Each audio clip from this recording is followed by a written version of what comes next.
आता उरलेला भाग कवर करून टाकू. उरलेला भाग काय बरं का, आवाज येतोय का सगळ्यांना बघा.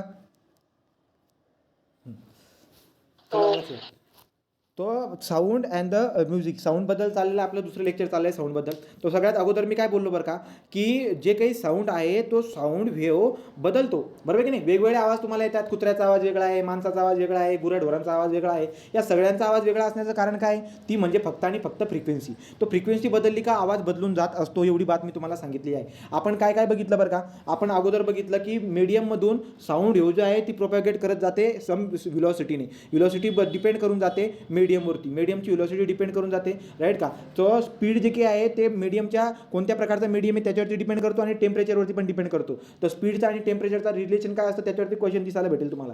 फ्रिक्वेन्सीची बात काय करतो मी आता, तो फ्रिक्वेन्सी जर बघायला गेला तर फ्रिक्वेन्सीबद्दल काय दिसायला भेटते मला, की फ्रिक्वेन्सी बदलली का आवाज वेगवेगळ्या प्रकारचा आपल्याला तयार होताना दिसायला भेटतो. तो आपला जो काही लॅरिंग्स असतो, याला लॅरिंग्स म्हणतो आपण साऊंड बॉक्स. त्या साऊंड बॉक्समध्ये तुम्हाला असे 2 व्होकल कॉर्ड दिसायला भेटतात. हे 2 व्होकल कॉर्ड जे आहेत तो ह्युमन व्हॉइस बॉक्स किंवा त्या लॅरिंग्स तुम्ही म्हणतात त्याच्यावरून आपला आवाज तो काही तयार होत असतो. मग पुढे हे वाला बघा. So what in the humans the sound produce in the larynx. Sound कशामध्ये प्रोड्यूस होतो, लॅरिंग्समध्ये प्रोड्यूस होतो. हे बघा, हे व्होकल कॉर्ड दिसत आहे का तुम्हाला, 2 व्होकल कॉर्ड, राईट का. तो व्होकल कॉर्डमध्ये आपला आवाज तयार होतो. हा झाला लॅरिंग्स राईट का. तो लॅरिंग्स ही बातमी फक्त हा वाला लक्षात ठेवा. हा लॅरिंग्स जो शब्द आहे ना, हा वाला लक्षात ठेवा. पुढे काय, हां तो हा वाला फोटो बघा. आता इथं काय दिलं आहे बरं का आता आपल्याला, when the lungs force the air through the slit the vocal cord vibrate. मी तुम्हाला तेच बोललो ना, फुफ्फुसामधून हवा बाहेर येत असते. हवा बाहेर येताना काय होतं, आपला व्होकल कॉर्ड जो आहे ना तो कंपन करून जातो आणि व्होकल कॉर्ड जर कंपन झाला तर आपल्याला काय दिसायला भेटेल, साऊंड प्रोड्यूस होताना दिसायला भेटेल. ठीक आहे. तर पुढे काय बरं का, the muscle attach to the vocal cord can make the cord tight or loose, right का. तो व्हायब्रेशन होण्यामागे व्होकल कॉर्डचं काय आहे बरं का, तर लक्षात घ्या. त्या ठिकाणी काय होतं, हवा येणं जाण्यामुळे जे आहे तो व्होकल कॉर्ड आपली व्हायब्रेट होते, कारण की त्या ठिकाणी बरोबर मसलची ॲडजस्टमेंट करून ठेवलेली आहे. सो देअरफॉर आपण काय म्हणत असतो की व्होकल कॉर्डची मुवमेंट होते, व्हायब्रेशन होते, साऊंड प्रोड्यूस होते. एवढा बात आपल्याला दिसायला भेटून जातं. आता हे माहितीसाठी लक्षात ठेवा बरं का, व्होकल कॉर्ड जो आहे तो 20 सेंटीमीटर दिसायला भेटतो इन लेंथमध्ये.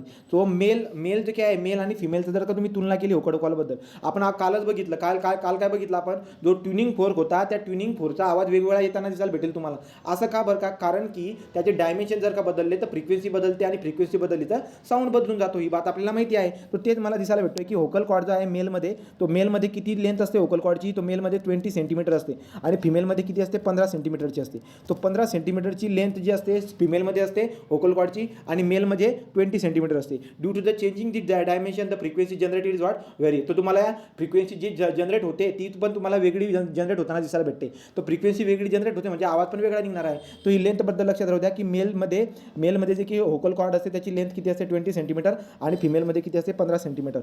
नंतर पुढे काय, चिल्ड्रनमध्ये जे काय आहे, चिल्ड्रनमध्ये कमी असते. तो माणसांमध्ये सगळ्यात जास्त लेंथ असते व्होकल कॉर्डची. नंतर पुरुषांमध्ये त्याच्यापेक्षा कमी 15 सेंटीमीटर, त्याच्यापेक्षा कमी जे काय आपल्याला चिल्ड्रनमध्ये दिसायला भेटते. Therefore the voice of the male, female and children and the old person are the what different. तर त्यामुळे तुम्हाला वेगवेगळ्यांची काय दिसायला भेटते, आवाज वेगवेगळा दिसायला भेटतो. पुढे ही वाली बात. आता आपल्याला बघायचे साऊंड, 3 प्रकारचे साऊंड असतात. तो 3 प्रकारचे साऊंड आहेत. एक आहे ऑडिबल साऊंड, एक आहे इन्फ्रा साऊंड. ठीक आहे, इन्फ्रा साऊंड और इन्फ्रासोनिक म्हणतात तुम्ही त्याला.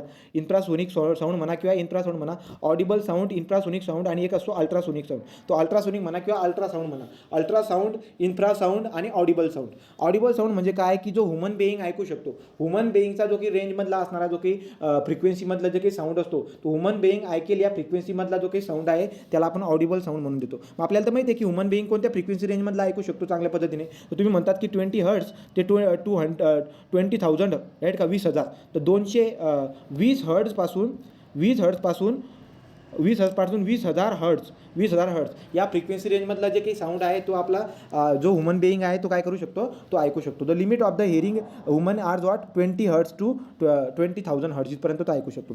Humans ear can be hear the sound frequency in this range. Okay, and this sound is called as audible. मग तुम्हाला जर का विचारलं की ऑडिबल साऊंड म्हणजे काय, तर ऑडिबल साऊंड म्हणजे काय, ज्या फ्रिक्वेन्सी रेंजमधला साऊंड ह्युमन बेईंग ऐकू शकतो त्या फ्रिक्वेन्सी रेंजला आपण ऑडिबल साऊंड म्हणून हे ओळखणार. ठीक आहे, तो काय किती रेंज असते, 20 हर्ट्सपासून 20,000 हर्ट्सपर्यंत. पुढे जर गेलात तर तुम्हाला दुसरा प्रकार, तो साऊंडचे 3 प्रकार मी पाडले. पहिला प्रकार होता ऑडिबल साऊंड, दुसरा असतो इन्फ्रासाऊंड. ठीक आहे, ऑडिबल साऊंड आणि इन्फ्रासाऊंडबद्दल आपण बोलत आहोत. तो इन्फ्रासाऊंड म्हणजे काय बरं का? इन्फ्रासाऊंड म्हणजे काय की साऊंडची जी फ्रिक्वेन्सी आहे लेस दॅन 20 हर्ट्ज, तर 20 हर्ट्जपेक्षा कमी फ्रिक्वेन्सीवाला जो काही साऊंड असेल. आता हा साऊंड जो काही आहे, आता आपण जे काही बोलतोय, आपण जे बोलत आहोत किंवा आपण जे काही ऐकायला आपल्या कानावरती येते, आपण कोणत्या रेंजमधला ऐकू शकतो? आपण जो काही आहे आपण या 20 ते 20,000च्या रेंजमध्ये ऐकू शकतो. परंतु 20 हर्ट्जपेक्षा कमीवाला पण साऊंड आहे जो आपल्याला ऐकायला येऊ शकत नाही, कारण की आपण 20 ते 20,000 मधला ऐकू शकतो, पण 20,000पेक्षा कमीवाला साऊंड आपण ऐकू शकत नाही. मग असा आवाज कोणकोणता असतो बरं का? हृदयाची जी धडकन असते, हृदयाची धडकन, आपल्या रक्तामध्ये जे की ना रक्तामध्ये रक्त जेव्हा पुढे पुढे सरकत जातो त्याचा पण आवाज येत असतो, राईट का? एक साधं उदाहरण बघूया. आता एक मला बात सांगा बरं का, ही हवा आहे तुमच्या आजूबाजूला हवा, बरोबर का? हवेमध्ये जर का तुमचा हात मागे पुढे जर का तुम्ही केला असं मागे पुढे, तर तुम्हाला आवाज येतो का? नाही येत आवाज. मग तुम्ही म्हणणार की यार ॲक्च्युली हवेचे जे की लेअर त्याला तर मी डिस्टर्ब केलेलं आहे, हवेच्या लेअरला मी डिस्टर्ब केले, मग आवाज काय येत नाही मला? आवाज याच्यासाठी येत नाही कारण की तेवढं फ्रिक्वेन्सीचं जे व्हायब्रेशन झालेलं नाही. लक्षात घ्या, राईट का? तो जेवढ्या फ्रिक्वेन्सीचं व्हायब्रेशन होईल तेवढ्या फ्रिक्वेन्सीचं डिस्टर्बन्स होईल, आणि जेवढ्या फ्रिक्वेन्सीचं डिस्टर्बन्स होईल तेवढा आपला एअर ड्रम जो आहे तो पण तेवढा डिस्टर्ब होईल, आणि तो तेवढा डिस्टर्ब होईल तेव्हा जाऊन आपल्याला काय दिसेल? तो आवाज आपल्याला दिसायला भेटतो. तर तुमच्या लक्षात आहे का, हवेमध्ये जर का तुम्ही असा मागे पुढे हात जर केला त्याचा आवाज का जनरेट होत नाही? यार आवाज जनरेट याच्यासाठी होत नाही कारण की ते व्हायब्रेशन जे होते ना हाताचं ते त्या फ्रिक्वेन्सीचं होत नाही, राईट का? तो लक्षात घ्या. साऊंड प्रोड्यूस होण्यासाठी व्हायब्रेशन होणं जरुरी आहे. तो व्हायब्रेशन कोणत्या रेंजमध्ये व्हायला पाहिजे हे पण डिपेंड करतं, बरोबर की नाही? तुम्हाला एखादा पेंडुलम आहे, तो पेंडुलम अशा पद्धतीने टांगलेला आहे, राईट का? फक्त दोरा लावून एखादा याला टांगून ठेवला आहे आणि तो पेंडुलम अशा पद्धतीने मुवमेंट करतोय. ॲक्च्युली पेंडुलम काय करत असतो? टू आणि प्रो मोशनमध्ये व्हायब्रेट करत असतो. पेंडुलम पण व्हायब्रेट करत आहे, परंतु तो त्या रेंजमधली फ्रिक्वेन्सी जनरेट करत नाही आहे ज्या रेंजमध्ये घंटा जो होता तो घंटा जनरेट करत होता. तो लक्षात घ्या, व्हायब्रेशन जे काय आहे, व्हायब्रेशन होतं आहे ॲक्च्युली, परंतु व्हायब्रेशन झाल्यावरती जी फ्रिक्वेन्सी आहे ती पण जनरेट व्हायला पाहिजे. तो तेवढ्या रेंजची फ्रिक्वेन्सी जनरेट होऊन जे काय आहे मग जाऊन ते एअर तर प्रत्येक वेळेस डिस्टर्ब होतेच आहे, परंतु व्हायब्रेशनमुळे त्या रेंजमधली फ्रिक्वेन्सी भेटेल, मग ती डिस्टर्ब होईल, मग ते आपल्या कानावरती येईल आणि मग जाऊन आपल्याला तो आवाज ऐकू येत असतो. आलं लक्षामध्ये? तो लक्षात घ्या, 20 हर्ट्जपेक्षा कमी रेंज, 20 हर्ट्जपेक्षा कमी फ्रिक्वेन्सीवाला जो साऊंड असतो त्याला आपण इन्फ्रासाऊंड म्हणतो. काय म्हणतो त्याला आपण? इन्फ्रासाऊंड. मग असे काही प्राणी वगैरे असतात आपल्या आजूबाजूला जे 20 हर्ट्जपेक्षा कमीवाला साऊंड प्रोड्यूस पण करतात आणि ते ऐकू पण शकतात आणि ते कम्युनिकेट पण करतात. काही प्राणी असतात ना, राईट का? तो काही प्राण्यांना 20 हर्ट्जपेक्षा कमीवाला आवाज ऐकू येऊन जातो, राईट का? कमीवाला आवाज येऊन जातो. साप वगैरे बघा, आता सापांना ऐकू येत नाही, बरोबर ही बात, ते वेगवेगळे सेन्स करू शकतात, परंतु वेगवेगळ्या कॅटेगरीमधले प्राणी जर बघितले ना, त्यांना थोडीशी मुवमेंट जरी झाली ना तरी ते आवाजला काय करून घेतात? पकडून घेतात. त्यांना कळून जातं की कोणतरी येते, बरोबर की नाही? सो 20 हर्ट्जपेक्षा कमीवाला साऊंड जे आहेत ना ते ऐकू शकतात. मग लक्षात घ्यायचं, 20 हर्ट्जपेक्षा कमीवाला जो साऊंड असतो त्याला काय म्हणतो आपण? इन्फ्रासाऊंड. ठीक आहे. So our ear cannot hear the sound of the frequency lower than 20 hertz, higher than the 20. लक्षात घ्या, तर 20 हर्ट्जपेक्षा कमी आणि 20,000पेक्षा जास्तवाला हा साऊंड आपण जो काही आपण ऐकू शकत नाही. 20,000पेक्षा जास्तवाला पण आपण ऐकू शकत नाही आणि 20पेक्षा खालीचा पण आपण ऐकू शकत नाही, राईट? तो therefore what the sound with a frequency smaller than the 20 hertz is called as what? Infrasound. तर इन्फ्रासाऊंड त्याला म्हणून देतो आपण. इन्फ्रासाऊंडची उदाहरणं कोणकोणती आहेत? हा पेंडुलम बघा, घड्याळामधला जो पेंडुलम असतो ना तो असा घुमत असतो, चालू राहतं त्याचं घुमणं, पण त्याचा आवाज काय येत नाही यार, तिथे बी तो व्हायब्रेट होते. पेंडुलम म्हणजे एक्झाम्पल आहे ना व्हायब्रेशनचं, ऑसिलेशनचं. तो पेंडुलम एक एक्झाम्पल झाला व्हायब्रेशन ऑसिलेटनचा. तो असा घुमत राहतो पण आवाज काय येत नाही आहे? आवाज याच्यासाठी येत नाही आहे की ॲक्च्युली व्हायब्रेशन होते, व्हायब्रेशनमुळे फ्रिक्वेन्सी पण जनरेट होते, परंतु जी जनरेट झालेली फ्रिक्वेन्सी आहे ना ती किती रेंजमधली आहे? ती 20 हर्ट्जपेक्षा कमी आली, त्यामुळे ती आपल्याला सेन्स होत नाही. आपले जे इयर असतात ते इयर काय सेन्स करतात? 20 पासून 20,000 पर्यंतचं फ्रिक्वेन्सी रेंज हे करतात. तो बघा, जेव्हा भूकंप होत असतो, भूकंप होण्याच्या अगोदर पृथ्वीमधून काही वेव्ह जनरेट होते, साऊंड वेव्ह. तो पृथ्वीमधून साऊंड वेव्ह जनरेट होतात, पण ते जे आहे ना ते आपल्याला सेन्स होत नाही. का सेन्स होत नाही? कारण की जे काही साऊंड वेव्ह जनरेट होत आहेत त्यांची फ्रिक्वेन्सी 20 हर्ट्जपेक्षा काय असते? कमी असते.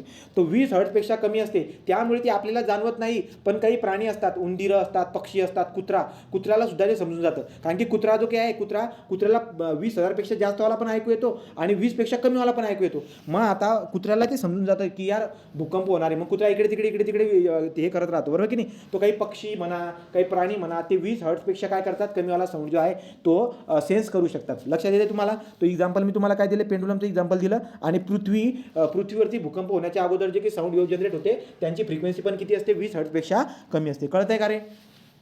इन्फ्रासाऊंड म्हणजे काय? कळतंय? चला पुढे जाऊ.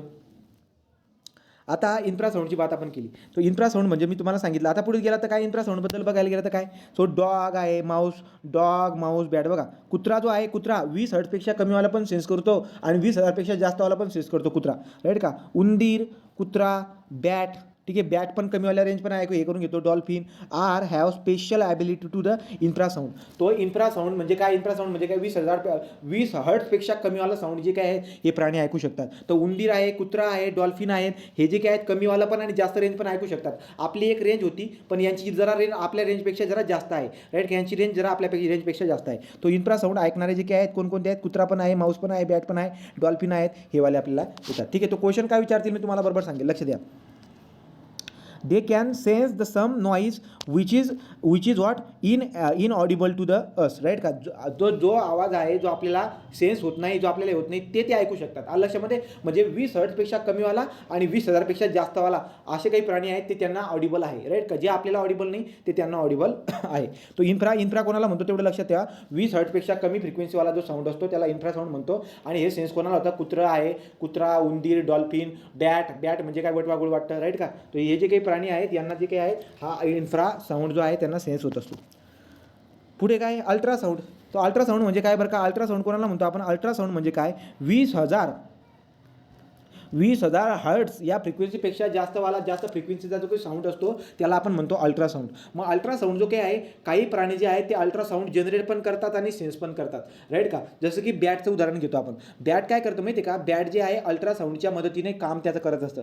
अंधाऱ्यामध्ये काय होतं बरं का, बॅटबद्दल तुम्हाला प्रश्न असतो बरं का, विज्ञानामध्ये पक्का असतो, वटवाघूळबद्दल. तो वटवाघूळ काय करतं, वटवाघूळ रात्री अंधाऱ्यामध्ये सुद्धा त्याला ना अडथळा कळून जातो. मग रात्री त्याला अंधाऱ्यामध्ये एवढा अडथळा का करतो बरं का, ॲक्च्युली त्याचे डोळे खूप भारी असतात अशी बात नसते. तो डोळ्यांवरती रस्ता बघत नाही जात, तो आवाजाने रस्ता बघत जातो. तो लक्षात घ्या. वटवाघूळ जो काही आहे रात्री अंधाऱ्यामध्ये स्पीडमध्ये प्रवास करतो. त्याला अडथळा वगैरे चांगल्या पद्धतीने कळतो. का कळतो, due to the ultrasonic wave. Ultrasound wave किंवा अल्ट्रासॉनिक वेव्ह काय होत असतात, तर तो जो काही आपला वटवाघूळ आहे ते वटवाघूळ काय करत असतं, अल्ट्रासाऊंड किंवा अल्ट्रासॉनिक वेव्ह जे आहे ना ते तिथून काय करत असतं, तिथून ते सोडत असतं. तो अल्ट्रासाऊंड आणि अल्ट्रासॉनिक वेव्ह जे आहे तो त्याच्याकडून पास करतो आणि ते त्यातच पुढे अडथळा जो असतो ना त्या अडथळ्याला टक्कर मारून पुन्हा त्याच्याकडे येतात आणि त्याला कळून जातं की अडथळा किती लांबीवरती आहे. अडथळा किती लांबीवरती आहे त्याला सेन्स झालं का, मग बरोबर तो अडथळाला पास करत रात्री अंधाऱ्यामध्ये प्रवास करून जातो. ठीक आहे. तो वटवाघूळ रात्री अडथळा कशा पद्धतीने कॅच करत असतो, तर तो अल्ट्रासाऊंड सोडत असतो. अल्ट्रासाऊंड किती सोडतो तो 20,000 हर्ट्जपेक्षा जास्त अल्ट्रासाऊंड सोडतो.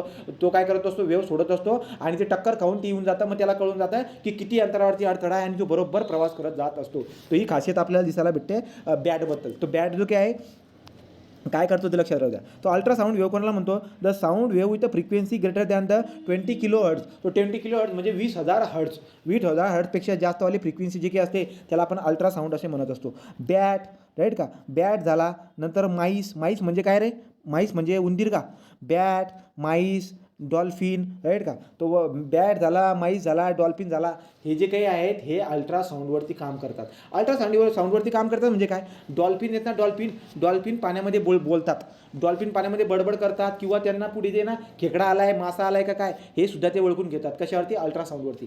तो त्यांचं कम्युनिकेशन जे काही आहे ते अल्ट्रासाऊंड पास करून आणि पुन्हा वापस रिटर्न येतात ते, राईट का. कारण की आपल्याला माहिती आहे sound is propagate through the water, solid, याच्यामध्ये सगळ्यामध्ये प्रोपॅगेट होतात. लाईट नाही होत. लाईट जे काही आहे लाईट ॲब्झॉर्ब होऊन जाते पाण्याकडे. जर तुम्ही पाण्यामध्ये जर का प्रकाश मारला ना तर काही अंतरावर जाऊन तो लाईट जो आहे ना तो ॲब्झॉर्ब होऊन जातो. पास होतो तो पण ॲब्झॉर्ब लगेच होऊन जातो. परंतु साऊंड चांगल्या पद्धतीने प्रोपॅगेट होतो, चांगल्या व्हेलोसिटीने प्रोपॅगेट होत असतो. तो जो काही आहे अल्ट्रासाऊंडवरती काम करणारे प्राणी कोणते, डॉल्फिन एक लक्षात ठेवायचा आणि एक मोस्ट म्हणजे काय, बॅट. तो बॅट आणि डॉल्फिनचं उदाहरण तुम्ही लक्षात ठेवायचं. बॅटवरती क्वेश्चन असतो विज्ञानामध्ये पक्का. तो पुढे आता ठीक आहे. तो मी काय सांगितलं बरं का तुम्हाला, साऊंडचे 3 प्रकार असतात. ऑडिबल साऊंड जे की फक्त ह्युमन बिईंगला ऐकायला येतात. दुसरा असतो आपला इन्फ्रासाऊंड ज्याची फ्रिक्वेन्सी 20 हर्ट्जपेक्षा कमी असते. मग त्या 20 हर्ट्जपेक्षा कमीवाल्या याच्यामध्ये सेन्स कोणाला होता बरं का तसला साऊंड, तो ते उंदीरला, कुत्र्याला, बॅटला, डॉल्फिनला यांना तो सेन्स होत असतो, राईट का. अल्ट्रासाऊंड कोणाला म्हणतो आपण, अल्ट्रासाऊंड म्हणजे काय, 20 kHzपेक्षा जास्त साऊंड जो काही असतो तो साऊंड ज्याला सेन्स होत असेल ते प्राण्यांची नाव मी तुम्हाला देऊन दिली. परंतु 20 kHzपेक्षा जास्तवाला साऊंड जो असतो त्याला आपण अल्ट्रासाऊंड म्हणतो. अल्ट्रासाऊंड किंवा अल्ट्रासोनिक साऊंड आपण त्याला म्हणत असतो. अल्ट्रासाऊंड किंवा अल्ट्रासोनिक साऊंडचे खूप सारे ॲप्लिकेशन दिसायला भेटतात. तर याचे ॲप्लिकेशन कुठे आहेत, मेडिकल फील्डमध्ये ॲप्लिकेशन आहे, नेव्हिगेशन फील्डमध्ये ॲप्लिकेशन आहे. तो खूप साऱ्या फील्डमध्ये आपल्या अल्ट्रासोनिक साऊंडचं आपल्याला काय दिसायला भेटतं ॲप्लिकेशन पुढे आहे ते. नंतर सोनोग्राफी करतात ना, तर सोनोग्राफी जी काही आहे ती सुद्धा कशाच्या बेसवर काम करते, अल्ट्रासाऊंडवरच्या बेसवरती. तो अल्ट्रासाऊंड वेव्ह जी आहे त्याची फ्रिक्वेन्सी जास्त असल्या कारणाने जे आहे ते ह्युमन बॉडीच्या डीपमध्ये पेनिट्रेट करते आणि डीपमध्ये जाऊन जे आहे टक्कर खाऊन पुन्हा वापस येते आणि वापस आल्यानंतर ट्रान्सड्युसर काय करतो, त्या ट्रान्सड्युसरच्या सिग्नलला हे करून टाकतो आणि एक चित्र बनवून देतो. तर मग आपल्याला दिसायला भेटते की बॉडीमध्ये कोणता ऑर्गन कुठे आहे, राईट का. किंवा अनबॉर्न बेबी जे असतात, अनबॉर्न बेबी, तर किती अनबॉर्न बेबी बघण्यासाठी जे काय आहे सोनोग्राफी वगैरे आपण जे करतो ना, ते कशावरती असते, ते अल्ट्रासॉनिकच्या वेव्हवरती आपल्याला दिसायला भेटत असतं. आता बघा, आता जर हृदयाचे ठोके जर बघायला गेलात, मी तुम्हाला बोललो ना ह्युमन हार्ट, तर ती ह्युमन हार्टची जी काही फ्रिक्वेन्सी असते ना ती खूप कमी असते, त्यामुळे ते आपल्याला सेन्स होत नाही. आता प्रत्येकाचं हृदय जे आहे ते धडधड करत आहे, परंतु ते धडकण्याचा आवाज आपल्याला येतोय का, नाही येते. तो आपल्याला ऐकायला काय येत नाही, कारण की त्याची फ्रिक्वेन्सी जी आहे ना ती खूप कमी आहे म्हणजे किती 20 हर्ट्जपेक्षा त्याची फ्रिक्वेन्सी कमी आहे, त्यामुळे ते आपण ऐकू शकत नाही, राईट का. मग किती असते ते पण आपल्याला दिलेलं आहे, हृदयाच्या दैर्घ्याचं किती असते. नंतर पुढे काय बरं काय हे वाली बात, तर इथे जर बघायला गेलं तर काय तर हाय फ्रिक्वेन्सी. आता हाय फ्रिक्वेन्सी कोणतं बरं का, हाय फ्रिक्वेन्सी कोणतं असतं, हे जे काही कुत्र्यांचं भुकणं वगैरे असतं, कुत्र्याचं भुकणं म्हणा, शिट्टी वगैरे असते का, शिट्टी मारणं म्हणा, कुत्र्यांचं भुकणं म्हणा, त्याची फ्रिक्वेन्सी खूप जबरदस्त असते, आपल्या कानावरती लय त्रास होण्यासारखं होतं आपल्याला बघा. तर त्याची पण तुम्हाला रेंज मी दिली होती याच्यामध्ये नॉईजमध्ये हाय फ्रिक्वेन्सीबद्दल. तो हे वाला लक्षात ठेवा.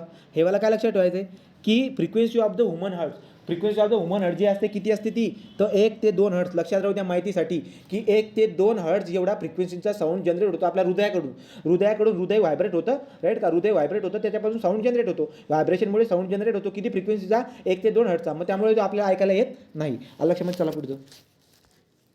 तो फ्रिक्वेन्सी ऑफ द डॉल्फिन किती फ्रिक्वेन्सी बघा. डॉल्फिन काय करते, ही डॉल्फिनची काय, डॉल्फिन एकमेकांशी बोलतात ते म्हणजे याचा अर्थ डॉल्फिन साऊंड जनरेट बी करतो आणि सेन्स पण करतो. पण जनरेट आणि सेन्स तो किती जनरेट करतो, तो जवळजवळ तुम्हाला दिसायला भेटेल 20,000 हर्ट्जपेक्षा जास्त जनरेटच करतो. पण ॲक्च्युली व्हॅल्यू किती त्याची बघा. Frequency of the dolphin is what, 1,20,000. तो 1,20,000 एवढा हर्ट्जचा फ्रिक्वेन्सी जी काय आहे तो सेन्स पण करू शकतो आणि तो कम्युनिकेट करण्यासाठी एवढी हर्ट्जची फ्रिक्वेन्सी काय करत असतो, यूज करत असतो. तेवढा साऊंड तयार करतो, मग पुढच्या डॉल्फिनला कळतं त्याला काय बोलायचं, राईट का. तो त्यांचं कम्युनिकेशन जे काय आहे अशा पद्धतीने चालत असतं. पुढे काय आता यंग पर्सन, जर यंग पर्सनची रेंज बघितली फ्रिक्वेन्सी रेंज तर किती असते ती 20 ते 20,000, बरोबर. तो यंग पर्सनमध्ये 20 ते 20,000 आहे, त्याला आपण ऑडिबल म्हणतो. नंतर चिल्ड्रेनमध्ये जर बघायला गेला, चिल्ड्रेनमध्ये तर 20 पासून तर 25,000 म्हणजे लहान बाळ जे आहे ना, लहान बाळ यंग पर्सनपेक्षा चांगल्या पद्धतीने चांगल्या रेंजमध्ये ऐकू शकतो. तो 20 जास्त रेंजमधला ऐकू शकतो इकडच्या साईडला. तो 20 पासून 25,000 पर्यंतची रेंज लक्षात ठेवा. याच्यात बी क्वेश्चन दिसायला भेटेल तुम्हाला चिल्ड्रेनबद्दल. पुढे नंतर हे बघा, तो लहान बाळ जे आहे ते 25,000पर्यंत शून्यपासून, इथे शून्य मेन्शन केलं आहे, ॲक्च्युली 20 पाहिजे होता, ठीक आहे. तो एवढ्या रेंजमधला ऐकू शकतो. नंतर जो काही यंग पर्सन आहे तो 20 पासून किती, तो 20 पासून 20,000पर्यंत एवढ्या रेंजमधला ऐकू शकतो. आणि म्हातारा माणूस जो आहे तो 20 पासून तर 16,000पर्यंत, राईट का. म्हणजे जसं जसं वय आपलं जाते तर त्याचं काय आहे, आवाज ऐकायची क्षमता आपली कमी होत असते, ठीक आहे. ही बात आपल्याला माहिती आहे. ठीक आहे. तर याला काय म्हणतो आपण, याला इन्फ्रासाऊंड किंवा इन्फ्रासोनिक साऊंड म्हणतो. नंतर पुढे काय, इन्फ्रासाऊंड झाला. आता बघा, इन्फ्रासाऊंडच्या मदतीने लक्षात घ्या, इन्फ्रासाऊंड जो काही असतो एकदम कमी बारीक साऊंड असतो. तर हत्ती असतात ना, हत्ती झाला, राईट का, हत्ती, गेंडा, राईट का. हे हत्ती आणि गेंडा जे आहेत ना ते कम्युनिकेट करतात म्हणजे काय बरं का, तर ते जे काही आहेत एकमेकांशी बोलतात, हत्ती पण एकमेकांशी बोलतात, परंतु त्यांची जी काही बोलण्याची जी काही हे असते ना, ती फ्रिक्वेन्सी जी जनरेट होते, साऊंड जो जनरेट होतो त्यांच्याकडून, तो काय बरं का, जनरेट होणारा आणि सेन्स होणारा जो काही साऊंड फ्रिक्वेन्सी असते ती अल्ट्रासोनिक असते, इन्फ्रासोनिक असते. इन्फ्रासोनिक म्हणजे काय, 20 हर्ट्जपेक्षा कमीवाली, जी की आपल्याला कळत पण नाही ती भाषा, राईट का. तो खूप सारे प्राणी एकमेकांशी कम्युनिकेट करत असतात, पण ते काय बोलतात किंवा त्यांचा आवाज खूप कमी असल्या कारणाने आपल्याला तो सेन्स पण होत नाही. तो हत्ती आणि गेंडा जो काही आहे हे सेन्स आणि बोलतात आणि सेन्स करतात कोणत्या फ्रिक्वेन्सी रेंजमध्ये, तर इन्फ्रासाऊंड. लक्षात राहू द्या. इथं दिले बघा, आपला जो काही गेंडा आहे ना, हा गेंडा किती साऊंड प्रोड्यूस करतो, 5 हर्ट्जपर्यंत साऊंड प्रोड्यूस करतो आणि एकमेकांना ते कम्युनिकेट करून घेतात, सेन्स होतो, राईट का. तो गेंडा झाला, हत्ती झाला, खूप सारे उदाहरण देतोय तुम्हाला मी. गेंडा झाला, हत्ती झाला, पेंडुलम झाला, हृदयाची धडकन झाली, हे सगळे एक्झाम्पल कशा झाली, इन्फ्रासाऊंडचे, राईट का. हे एक्झाम्पल झाली इन्फ्रासाऊंडचे. आता हे बघा, why do dogs get disturb before the earthquake. तर अर्थक्वेक होण्याच्या अगोदर डॉग, कारण की अर्थक्वेक जेव्हा होते तेव्हा जनरेट होणारा जो काही साऊंड आहे त्याची फ्रिक्वेन्सी 20 हर्ट्जपेक्षा कमी असते आणि ते कुत्र्यांना, उंदीरांना, कुत्रा, उंदीर, हत्ती, गेंडा यांना सेन्स होतो. तो त्यांना सेन्स होतो, त्यामुळे जे आहे ते डिस्टर्ब होऊन जातात, इकडे पळ तिकडे पळ करतात. मग तेव्हा कळतं आपल्याला काहीतरी विषय होणार आहे, आपल्याला कुठे कळतं ते, राईट का, अशा पद्धतीची. आणि तर याच्या बेसिसवरच आपण रिश्टर स्केल नावाचं जे काही युनिट असतं ना ते बनवलेलं आहे. ते काही कमी फ्रिक्वेन्सी जे काही ना ते सेन्स करतं. ज्याप्रमाणे आपला सेन्सर सेन्स करतो ना त्या प्रकारचे आपण हे बनवून घेत असतो. तो राईट का हे भूकंपाची बात केली होती. तर भूकंपामध्ये येणारे जे काही वेव्ह असतात साऊंड वेव्ह ते साऊंड वेव्ह सेन्स होतात त्याची बातमी केली होती. तो अल्ट्रासोनिक वेव्हची रेंज तुम्हाला कळाली. अल्ट्रासोनिक वेव्ह और अल्ट्रासाऊंड वेव्ह ज्याला म्हणतात तुम्ही. तर 20,000पेक्षा इन्फिनिटीपर्यंत जी काय असते ना ती अल्ट्रासोनिक असते. तर परीक्षेला जर का आलं तर लक्षात राहू द्या. आता ॲप्लिकेशन काय बरं का, तर लक्षात घ्या ॲप्लिकेशन ऑफ द अल्ट्रासाऊंड मी तुम्हाला अगोदरच बोललो होतो. कोणकोणते आहे? नेव्हिगेशन. तो नेव्हिगेशन पर्पजसाठी जे काही आहे नेव्हिगेशन पर्पजसाठी आपण कशाचा वापर करत असतोय. तो नेव्हिगेशन पर्पजसाठी आपण नेव्हिगेशन म्हणजे ते लोकेशन असतं, लोकेशन दाखवण्यासाठी. तर नेव्हिगेशन पर्पजसाठी जे काही आहे होका यंत्राचा वापर तुम्ही नेव्हिगेशनसाठी करतात. रिमोट आपलं हे आलं GPS. तर हे काय नेव्हिगेशन सिस्टीम झाल्या राईट का. तो नेव्हिगेशनसाठी आपण काय करतो आपला अल्ट्रासाऊंडचा वापर करतो. मेडिकलमध्ये तुम्हाला खूप सारी हे दिसायला भेटतील. खूप सारे इन्स्ट्रुमेंट आहेत जे कशाच्या बेसवर काम करतात, अल्ट्रासाऊंडच्या बेसवरती. For example sonography. ठीक आहे, सोनोग्राफी. नंतर हे बघा इमेजिंग. हे जे नाही सोनोग्राफीचं उदाहरण झालं. तो जे काही अनबॉर्न बेबी असते ना ती केवढ्या साईजचे बेबी झालेले आहे राईट का. तर त्याच्याबद्दल आपल्याला काय दिसायला भेटते, सोनोग्राफी जी करतो अल्ट्रासाऊंडवरती. नंतर पुढे काय क्लिनिंग, मिक्सिंग, कम्युनिकेशन, टेस्टिंग. तर खूप सारे उदाहरणं आपल्याला दिसायला भेटतात अल्ट्रासाऊंडवरती. सगळ्यात फेमस एक्झाम्पल लक्षामध्ये ठेवायची तुम्ही. पहिला आहे काय बरं का, सोनोग्राफी राईट का. अल्ट्रासाऊंड वेव्हची तुम्हाला उदाहरणं विचारतात, मी ते लिहिलं आहे की नाही माहिती मला, पण आहेत खूप सारी उदाहरणं आहेत. कोणत्या पुस्तकात असेल ते याच्यात नाही. ठीक आहे, तर बघा बॅट्स आणि बघा डॉल्फिन, बॅट्स. नंतर ते मेडिकलचं झालं, नेव्हिगेशन, सोनार. ठीक आहे, तर सोनार काय असतं आपण बघणार आहोत. सोनार झालं, मेडिकल झालं. नंतर पुढे काय बरं का, नेव्हिगेशनसाठी त्या सगळ्यांसाठी अल्ट्रासाऊंडचा वापर केला जात असतो. बॅट अल्ट्रासाऊंडचा वापर करतात. नंतर हे काय म्हणतो आपण याला पॉर्पाईज ऑर समथिंग डॉल्फिन म्हणू शकतात तुम्ही. ते पण ते काय कम्युनिकेशन कोणत्या रेंजमध्ये करतात, कम्युनिकेशन म्हणतोय मी. तो कम्युनिकेशन करण्यासाठी ते काय करतात, कम्युनिकेशन म्हणा किंवा त्यांना अडथळा बघण्यासाठी म्हणा. तो यांना पण अडथळा तसंच करतात. ते काय करतात, पास करतात आणि पास होऊन पुन्हा वापस येतात. ते तशा पद्धतीने काम करतात. हे बघा बॅट्स जे काय आहे, बॅट्स जे आहे 1,00,000 हर्ट्स एवढ्या याचा साऊंड जो आहे तयार करतो. पुढे जातो तो आपल्याला सेन्स नाही होणार. तो एक लाख हर्ट्सचा साऊंड आपल्याला सेन्स होत नाही. आपल्याला कळत पण नाही ते काय आहे. पण ते जातं अडथळ्याला ठोकून पुन्हा वापस येतं आणि पुन्हा जाऊन ते सेन्स करतात. ठीक आहे, तो बॅट्सबद्दल हे लक्षात राहू द्या. बॅट्सबद्दल किती आहे, 1,00,000 हर्ट्स. डॉल्फिनबद्दल किती होतं, 1,20,000 हर्ट्स. 1,20,000 हर्ट्स कशासाठी आहे, तर ते डॉल्फिनसाठी आणि बॅटसाठी किती आहे, 1,00,000 हर्ट्स. ठीक आहे, तो हे बघा हे अल्ट्रासाऊंडचा वापर करून काय करतात, एक इन्स्ट्रुमेंट असतं, मे बी ते पुढे असेल बघा. ते इन्स्ट्रुमेंट काय करतात, त्या इन्स्ट्रुमेंटच्या मध्ये ना ट्रान्सड्युसर लावलेला असतो. अगोदर ते इन्स्ट्रुमेंट काय करत असतं, अल्ट्रासाऊंड जे आहे ना, आपण काय करतो आपली त्वचा, हे बघा आपलं हे शरीर आहे समजा, ही बॉडी राईट का, ही मशीन आहे. ही मशीन आहे काहीतरी. तो ही मशीन काय करतो, त्या ठिकाणी मी टच करतो बॉडीला. तो इथं काय असतं, रक्त मांस वगैरे जे काही असतं ज्याला पूर्ण आतमध्ये फ्रिक्वेन्सी पेनिट्रेट होऊन पुन्हा ट्रान्सफर होऊन येते राईट का. ट्रान्सफर होऊन आल्यानंतर हे ट्रान्सड्युसर काय करतं, त्या डिस्टन्स आणि स्पीडला बरोबर हे करून घेतं, कॅच करतं. आणि कॅच केल्यानंतर जे काही वेव्ह आली आहे रिटर्न, त्या वेव्हला काय करतं, बदलवून तुम्हाला ट्रान्सड्युसर काम काय करतो, सिग्नलला ट्रान्सफर करायचं काम म्हणजे बदलायचं काम करतो राईट का. तो जे साऊंड वेव्ह गेलेली आहे ती येतील आणि त्याचं कन्व्हर्जन इलेक्ट्रॉनिक सिग्नलमध्ये होऊन जाईल आणि तुम्हाला ते काय दाखवलं, त्या इलेक्ट्रॉनिक सिग्नलचं पुन्हा जाऊन मग चित्रण आपल्याला तयार करताना दिसायला भेटतात. तो अशा पद्धतीने आपण काय केलेलं आहे, आपण अशी पद्धतीने आपण कशाचा वापर केला आहे, अल्ट्रासॉनिक साऊंडचा वापर केलेला आहे. तो अल्ट्रासाऊंड वेव्हचा वापर करण्यासाठी सोनोग्राफी करण्यासाठी वापर. हे बघा तो 1,00,000 हर्ट्झ एवढ्या फ्रिक्वेन्सीचा साऊंड जो आहे त्या मशीनमधून पास होतो. हे आपलं ब्लड, हे मांस, ब्लड, हाड वगैरे काय असेल तिथून ते जातात, पास होऊन पुन्हा वापस येतात, कॅच होतात आणि कॅच होऊन जे काय आहे आपल्या स्क्रीनवरती जे आहे डायरेक्टली काय होतात, तो ट्रान्सड्युसर सिग्नल इकडच्या तिकडे सिग्नल हे करून इमेज बनवून जाते, डायरेक्ट इमेज बनते. ठीक आहे, तो अशामध्ये आपल्याला दिसायला भेटतं तेव्हा. हे बघा हे ट्रान्सड्युसर काय असतो, electrical energy electrical energy to the sound energy and sound energy to electric energy. तो सुरुवातीला ट्रान्सड्युसर काय करतं, ते त्या एनर्जीला पास करतं, electric energy to sound energy.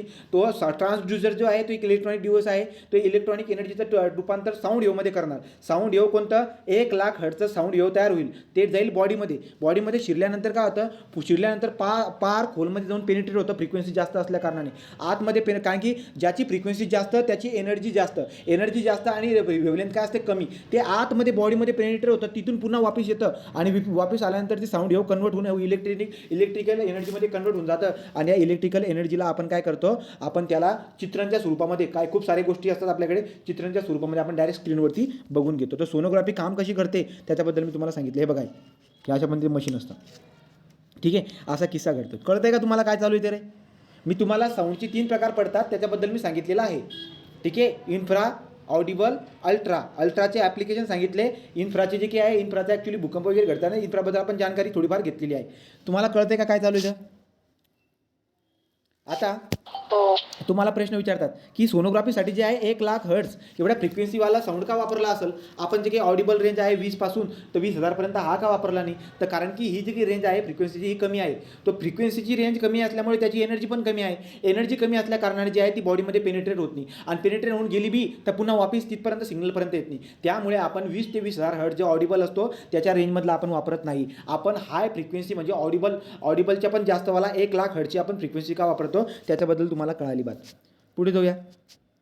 तर त्याचं कारण दिले खाली. तो त्याचं कारण काय दिले? त्याचं कारण दिले तुम्हाला की आपल्याला माहिती आहे ना, velocity is equal to what? Velocity is equal to frequency into याच्यामध्ये एक रिलेशन आपण शिकलेलं आज रिमोट सेन्सिंगमध्ये. मला काय दिसायला भेटते बरं का की फ्रिक्वेन्सी समजा आपण काय म्हणूया मीडियममधून, लक्षात घ्या, जेव्हा आपण कोणत्या एका मीडियममधून जेव्हा एखादी वेव्ह पास होत असेल ना, ती वेव्ह कोणत्या पण प्रकारची असू द्या, ती साऊंड वेव्ह असू द्या का लाईट वेव्ह असू द्या, पण एखाद्या मीडियममधून जेव्हा ती पास होते ना त्याची व्हेलॉसिटी कधीच बदलत नाही. लक्षात घ्या, एखाद्या मीडियममधून जेव्हा जाते त्याची व्हेलॉसिटी बदलत नाही. व्हेलॉसिटी बदलते कधी? मीडियम चेंज झाल्यावरती. मीडियम चेंज झालं का साऊंड असो का लाईट वेव्ह असू दे त्याची काय होत असते? चेंज होत असते. तो मीडियम चेंज झाल्यावरती व्हेलॉसिटी काय होत असते? बदलत असते. तो स्पीड आपला कॉन्स्टंट आहे. तर त्यामुळे आपल्याला काय दिसायला भेटेल बरं का की फ्रिक्वेन्सी जर का जास्त तर वेव्हलेंथ कमी, फ्रिक्वेन्सी जास्त वेव्हलेंथ कमी, फ्रिक्वेन्सी जास्त म्हणजे एनर्जी जास्त, एनर्जी जास्त म्हणजे काय? Sound can be travel deep. तो साऊंड कुठे जाईल? एकदम डीपमध्ये शिरताना आपल्याला दिसायला भेटतो. ठीक कळतंय तुम्हाला? तो याची बातमी. त्यामुळे आपण हाय फ्रिक्वेन्सीची वापरतो. तर सोनोग्राफीमध्ये आपण अल्ट्रा साऊंड काय यूज करतो याचं कारण जर का तुम्हाला कोणी विचारलं तर तुम्हाला सांगता यायला पाहिजे. चला पुढे. नंतर पुढे तर doctor look inside the human body. तो हे वाला, हे दोन उदाहरणं लक्षामध्ये ठेवायची. काय बरं का? एक अल्ट्रा सोनोग्राफी झाली आणि हे काय बरं का? हे काय? इकोकार्डिओग्राफी. तो इकोकार्डिओग्राफी म्हणजे हाडांची इमेज वगैरे म्हणा, सोनोग्राफी हाडांची इमेज, हे जे काय ना इकोकार्डिओग्राफी, अल्ट्रासोनिक, किडनी स्टोन जे असतात ना, किडनी स्टोन बघण्यासाठी सुद्धा अल्ट्रासाऊंड हे करतात. तो किडनी स्टोन बघण्यासाठी, हाडं बघण्यासाठी, राईट का, आपली बॉडीमध्ये जे काही डिफेक्ट्स आहेत ते बघण्यासाठी आपण कशाचा वापर करत असतो? अल्ट्रासोनिक साऊंडचा वापर करत असतो. तुम्हाला कळतंय का रे? हे दोन फेमस उदाहरणं लक्षामध्ये ठेवा. इकोकार्डिओग्राफी आणि ultrasonography are the basis on the what? Ultrasonic sound साऊंडमध्ये विषय होत असतो. तर ही वाली बातमी केली होती, आठवते तुम्हाला? मी काय बोललो होतो की बाबा आपल्याला हे पेंडुलमचा आवाज काय ऐकायला येत नाही? कारण की त्याची फ्रिक्वेन्सी काय असते? कमी असते. त्यामुळे ते आपल्याला ऐकायला येत नाही. कमी म्हणजे किती? 20 हर्ट्जपेक्षा पण काय असते? ती कमी असते. त्यामुळे ही फ्रिक्वेन्सी हर्ट्ज तुम्हाला कळाली, ही ऑडिबल झाली. तर 20 हर्ट्जपेक्षा कमीवाली जी काही आहे आपण ऐकू शकत नाही. आपण एवढ्यामधलं ऐकू शकतो, 20,000पेक्षा पण आपण ऐकू शकत नाही. हे तुम्हाला सांगून झालं आहे, राईट का? लहान बाळ किती प्रकारे? तो 25,000पर्यंत, अप टू 25,000पर्यंत तुझं काय लहान बाळ ऐकू शकते. पुढे तो 25,000पर्यंत.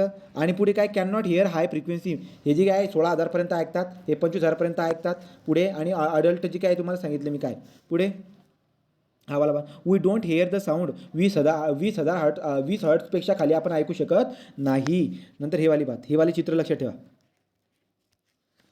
तो इन्फ्रासोनिक साऊंड ज्याला इन्फ्रासाऊंड म्हणतो, अल्ट्रासोनिक साऊंड ज्याला आपण अल्ट्रासाऊंड म्हणतो. अल्ट्रासाऊंड म्हणजे 20,000 हर्ट्जपेक्षा जास्त, 20पेक्षा कमी. याच्यामध्ये कोण येतोय? हत्ती येतोय, गेंडा येतोय, नंतर हे डॉल्फिन पण याच्यामध्ये काम करतात. अजून बॅट पण येतो.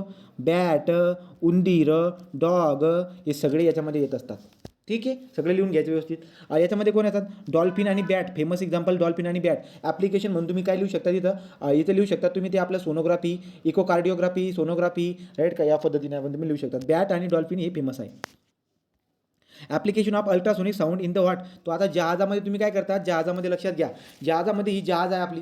तो जहाजमध्ये आपण काय करतो? आपण हायड्रोग्राफीमध्ये आपण काय करत असतो? पाण्याची डेप्थ मेजर करत असतो. तो पाण्याची डेप्थ मेजर करण्यासाठी सोनार टेक्निक यूज करतात. सोनार टेक्निक काय असते बरं का? सोनार टेक्निक म्हणजे काय? या ठिकाणी एक ट्रान्समीटर असतो, एक इमिटर असतो, म्हणजे ट्रान्समीटर म्हणा, आणि एक रिसिव्हर असतो. ट्रान्समीटर काय करतो? अल्ट्रासोनिक साऊंड सोडतो पाण्यामध्ये अल्ट्रासोनिक साऊंड ट्रान्सफर होऊन जातो चांगल्या व्हेलॉसिटीने, आणि तो धक्का खाऊन काय येतो? तो जाऊन रिसिव्ह होतो. कोणाला? रिसिव्हरला. तर रिसिव्हरला जर का रिसिव्ह झाला तर मग रिसिव्हर काय करतो? रिसिव्हर काय करत असतो? तो रिसिव्ह करतो त्या वेव्हला, आणि बरोबर बघतो की किती अंतरापासून आलेत बरं का ते, राईट का? तो रिसिव्हर जो आहे स्पीडला, डिस्टन्सला मेजर करतो. रिसिव्हर स्पीड आणि डिस्टन्सला मेजर करून टाकतो, आणि आपल्याला काय भेटून जाते? जे काही भेटतं आपल्याला डिस्टन्स भेटून जाते, राईट का? तो रिसिव्हरकडे जे काय आहे त्या प्रकारे आपल्याकडे वेव्ह येतात. याच्यावरती तुम्हाला गणित असतं, मॅथ तुम्हाला जे आहे ना गणित विचारतात ते, तर तुम्हाला याच्यावरती गणित असतं. ते गणित कशा पद्धतीने आहे पुढे आपण घेतलेलं आहे ते. सोनारचा लॉंग फॉर्म विचारतील. तर sonar is the application of the ultrasound. Sonar आपलं सोनोग्राफी, इकोकार्डिओग्राफी, राईट का, सोनोग्राफी, इकोकार्डिओग्राफी, नंतर आपलं सोनार हे ॲप्लिकेशन आहेत. कशाचे ॲप्लिकेशन आहेत हे? अल्ट्रासाऊंडचे. तो सोनारचा लॉंग फॉर्म काय असतो? तो सोनार जो काय आहे तर त्याचा ॲक्रॉनिम कोणते ॲक्रॉनिम बरं का? तो सो जो आहे पहिला सो, त्या सोसाठी साऊंड, राईट का. तो पहिला सो जो असतो त्या सोसाठी काय आहे? साऊंड. दुसरा ना जो आहे त्यासाठी काय? नेव्हिगेशन. अँड आर म्हणजे काय? रेंजिंग. तो sound, navigation and the ranging असा त्याचा लॉंग फॉर्म होतो. साऊंड, नेव्हिगेशन अँड रेंजिंग लक्षात ठेवा. ठीक आहे. Sound, navigation and ranging are the long form of the sonar. तुम्हाला परीक्षेमध्ये विचारलं तर लक्षात ठेवा. Application of the sonar. तो ॲप्लिकेशन ऑफ सोनार हे बघा.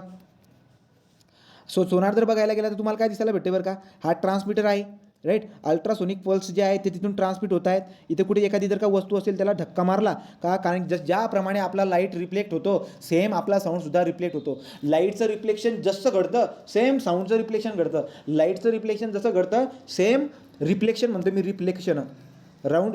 लाईटचं रिफ्लेक्शन ज्याप्रमाणे घडतं त्याप्रमाणे साऊंडचं रिफ्लेक्शन घडत असतं.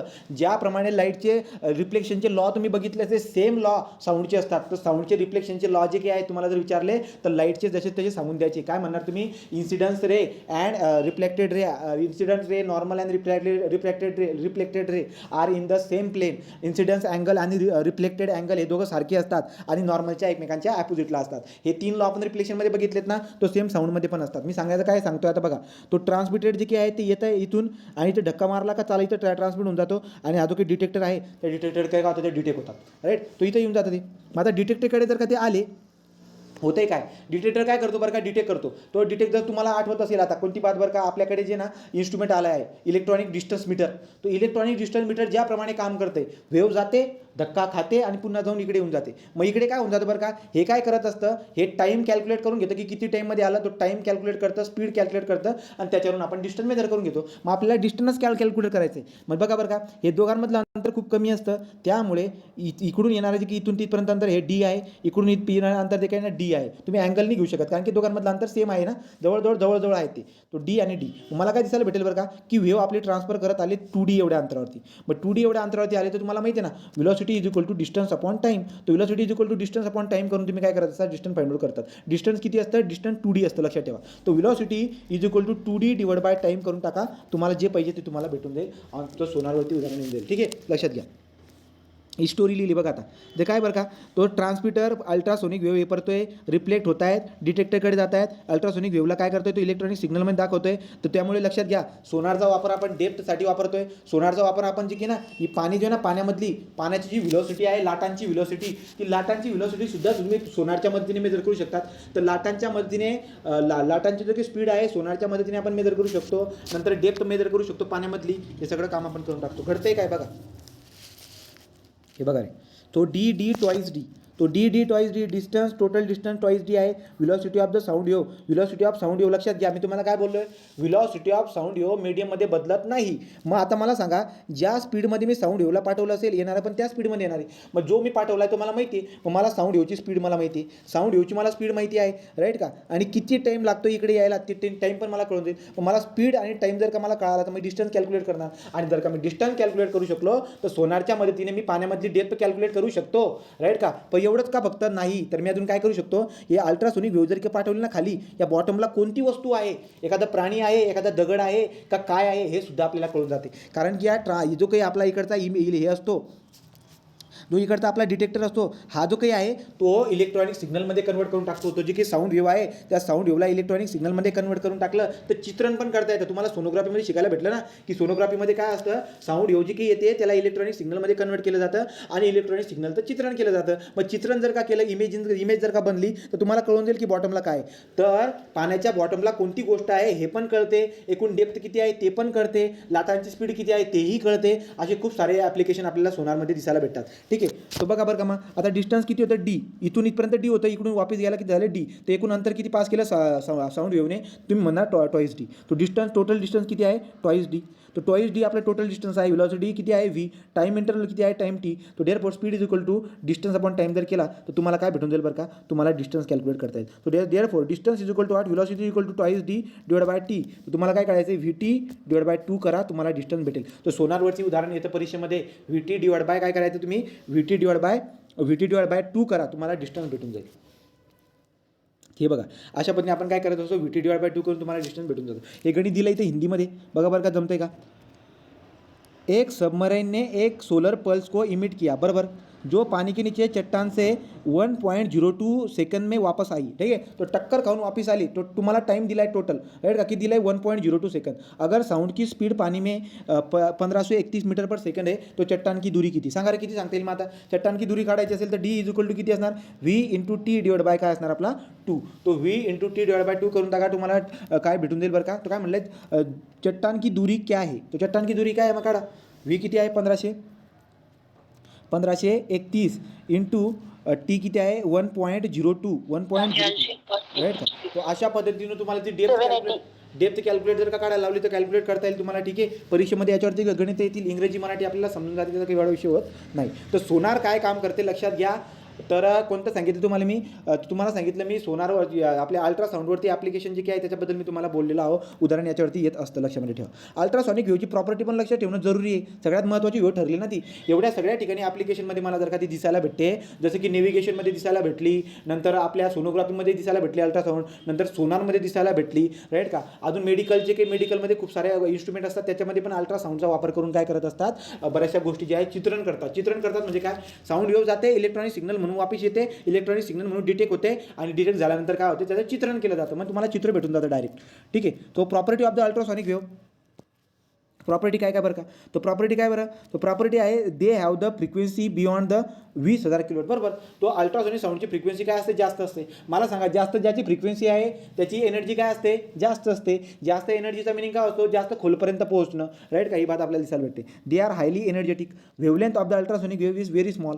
The velocity of the ultrasonic wave increase with the increase in the frequency. Velocity of the ultrasonic wave increase with the increase in the frequency. Frequency वाढल्यामुळे व्हेलॉसिटी वाढते याचं आपल्याला रिलेशन माहिती चांगल्या पद्धतीने. पुढे काय they produce the heat Wien passes through the substance. लक्षात घ्या अल्ट्रासोनिक वेव्ह जेव्हा पास होते तर ते हीट तयार करून जाते. आलं लक्षामध्ये. तर ज्या ठिकाणी एखाद्या ठिकाणी जर का अल्ट्रासोनिक वेव्ह जर का येत असेल ना तर ती गोष्ट ना तुम्हाला गरम होताना पण दिसायला भेटेल. तर लक्षात घ्या एखाद्या मीडियममधून जर का समजा एखाद्या मीडियममधून जर का अल्ट्रासोनिक वेव्ह प्रोपॅगेट करत येत असेल ना तर ते मीडियम काय होऊन जाईल गरम होऊन जाईल. तर अल्ट्रासोनिक वेव्ह ज्या मीडियममधून पास होते त्या मीडियमला गरम करून टाकत असते.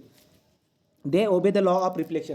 तर अल्ट्रासोनिक वेव्ह जे काय आहे ते लॉ ऑफ रिफ्लेक्शन ओबे करत असते. लॉ ऑफ रिफ्लेक्शन तुम्हाला सगळे माहिती आहे. They are used by the animal and birds like bat. तो ते जे काही आहेत ते बॅटकडून वापरले जातात. तो बॅट काय करते अल्ट्रासोनिक साऊंडला तो वापर करून त्याचा रस्ता पार करतोय. तो रात्रीला जो काही रस्ता पार करत आहे तो अल्ट्रासोनिक साऊंड हे करून हे करत आहे. ठीक आहे. तो लॉ ऑफ रिफ्लेक्शन तुम्हाला माहिती आहे की incidence ray reflected ray incidence and normal are in the same plane right का. आणि अँगल ऑफ इन्सिडन्स आणि angle of reflected are what equal. ही तुम्हाला नियम माहिती आहे. ठीक आहे. तो हा नियम तुम्हाला माहिती आहे. आता आपल्याला काय दिसायला भेटेल आता पुढच्या दोन टर्म आहेत कोणकोणत्या बरं का. एक आहे इको. ठीक आहे. एक आहे इको आणि रिव्हर्बरेशन. तो इको रिव्हर्बरेशन आणि रिफ्लेक्शन ऑफ साऊंड हे तीन आपल्याला कंडिशन शिकायचे आहेत. आता बघा बरं का एक प्रयोग करायला लावतात आपल्याला. प्रयोग काय करायला लावतात की चला समजा बा एखादी ही भिंत आहे किंवा एखादा काहीतरी एखादा अडथळा आहे. त्या अडथळ्याच्या ठिकाणी समजा आपण हा पाईप ठेवला आहे लोखंडाचा पाईप आहे. तो लोखंडाचा पाईप ठेवला आहे इकडे पण लोखंडाचा पाईप ठेवला आहे. इथे मी ठेवले घड्याळ. मी घड्याळ. ती घड्याळामध्ये काटा असतो ना तो घड्याळाचा काटा तो चालत असतो तो आवाज आपल्याला कळतो कानाला जर लावलं तुम्ही तर राईट का. इथं काय असतं बरं का इथं घड्याळ असते आणि इथं जर बघायला गेला तर इथं ना कान लावून देऊ आपण. इथं कान आहे आपला. तो इथं कान आहे इथं घड्याळ आहे. तो घड्याळामधून येणारा जो काही घड्याळामधून साऊंड जनरेट झालेला अशा पद्धतीने जातो टक्कर खातो आणि रिफ्लेक्ट होऊन इथे येतो राईट का. अशा पद्धतीने मला दिसायला भेटते तो रिफ्लेक्शन. आणि रिफ्लेक्शनच्या जो काही साऊंड रिफ्लेक्शनचा लॉ तुम्हाला उभे करताना दिसायला भेटतोय तो रिफ्लेक्शनचे लॉ जो काही आहे लाईटचे जे लॉ आहे सेम साऊंडला सुद्धा आपण अप्लाय करतो.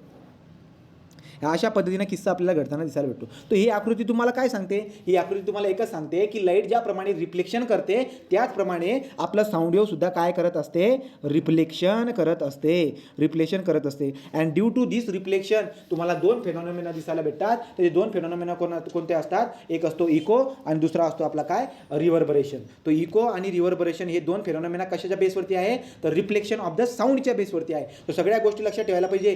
पहिले रिफ्लेक्शन ऑफ लाईटच्या बेसवरती काय काय होते बरं का. तर तुम्हाला मी बरेचसे 3 गोष्टी सांगितले होते राईट का. जसं की त्याच्यामध्ये एक मिरर होता नंतर पिरियोस्कोप होता कॅलेडोस्कोप होता. हे 3 गोष्टी आपण रिफ्लेक्शनमध्ये बघितले होते. स्कॅटरिंगमध्ये काय काय सांगितलं तुम्हाला मी तो स्कॅटरिंगमध्ये मी तुम्हाला सांगितलं होते की आकाशचं निळं दिसणं ढगांचं पांढरं दिसणं सूर्याचं जे काय आहे लालसर दिसणं सकाळी संध्याकाळी लालसर दिसणं हे स्कॅटरिंगचे उदाहरण तुम्हाला मी दिली होती. डिस्पर्शनची उदाहरणं पण लक्षात ठेवायची. तो डिस्पर्शनची उदाहरणं लक्षात ठेवायची. रिफ्लेक्शन ऑफ साऊंडची उदाहरण जे काय आहे तुम्हाला काय दिसायला सांगितलं मी, रिफ्लेक्शन ऑफ साऊंडची उदाहरण आहे इको, रिफ्लेक्शन ऑफ साऊंडची काय इको अँड रिव्हर्बरेशन. आता इको आणि रिव्हर्बरेशन काय इंटरेस्टिंग पॉईंट आहे बघून घेऊ आपण. चला पुढे जाऊ. तो आता ठीक आहे, तो हे लॉ सांगत होतो मी, angle of incidence and angle of reflection ही बात आपण बघितली. आता आपल्याला शिकायचं आहे इको. तो इकोसाठी सगळ्यांनी व्यवस्थित लक्ष द्या बरं का. ॲक्च्युली इको काय असतो सगळ्यांनी व्यवस्थित लक्ष द्या. सगळेजण ऐकतायत का रे सांगा.